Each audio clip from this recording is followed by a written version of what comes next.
Bonsoir les limiers du mardi, soyez les bienvenus. Alors, comment s'est déroulée cette enquête cette semaine? J'espère que vous avez trouvé la raison pour laquelle le sergent Suron pensait que notre Antonin Lebord n'était pas coupable. Je vous envoie le générique et je vous donne la solution tout de suite après.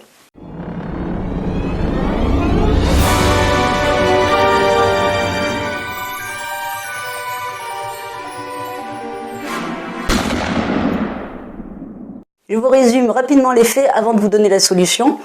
Nous sommes donc dans une petite ville du sud-ouest de la France le 12 août 1947. Il fait une chaleur étouffante et le maire, Émile Lupeaud, se rend à son travail. À ce moment-là, il est abattu de 3 balles dans le dos. Plusieurs témoins ont cru reconnaître dans l'assassin Antonin Lebord, car il est grand, fort et qu'il portait une barbe rousse et épaisse. Les policiers ont été le chercher, mais apparemment, au moment de l'interroger, ils se sont aperçus qu'il n'avait pas de barbe. Ils lui ont demandé pour quelle raison. Ce dernier a avoué avoir rasé sa barbe 2 mois auparavant, car il y avait mis le feu avec une braise venant de sa forge.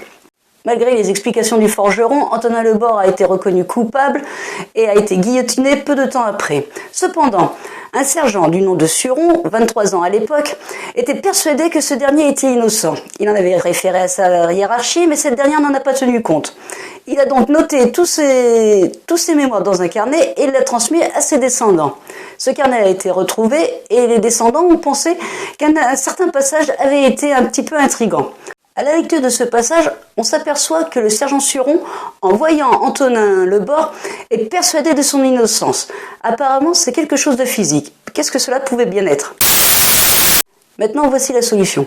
Si vous avez prêté attention aux propos que je tenais au début de la vidéo, je vous donnais la date. Nous étions le 12 août 1947, en plein été. Je vous dis oui qu'il fait chaud et nous sommes dans le sud-ouest de la France. Vous pouvez donc imaginer que le soleil brille depuis plusieurs jours et qu'il fait une chaleur étouffante.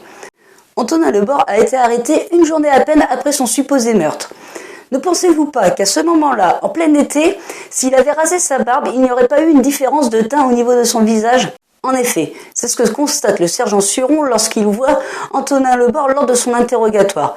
L'homme a un visage bronzé, voire buriné, en entier. Cela voulait donc dire qu'Antonin Lebord avait bel et bien rasé sa barbe 2 mois auparavant et que ce ne pouvait pas être lui l'assassin du maire Émile Lupeaud. Voilà ce que nous pouvions dire sur l'enquête qui nous intéressait cette semaine. Je vous retrouve très bientôt pour une prochaine enquête. N'hésitez pas à mettre un pouce bleu si vous avez aimé ou à vous abonner à ma chaîne YouTube. Et je vous dis à très vite pour une prochaine enquête.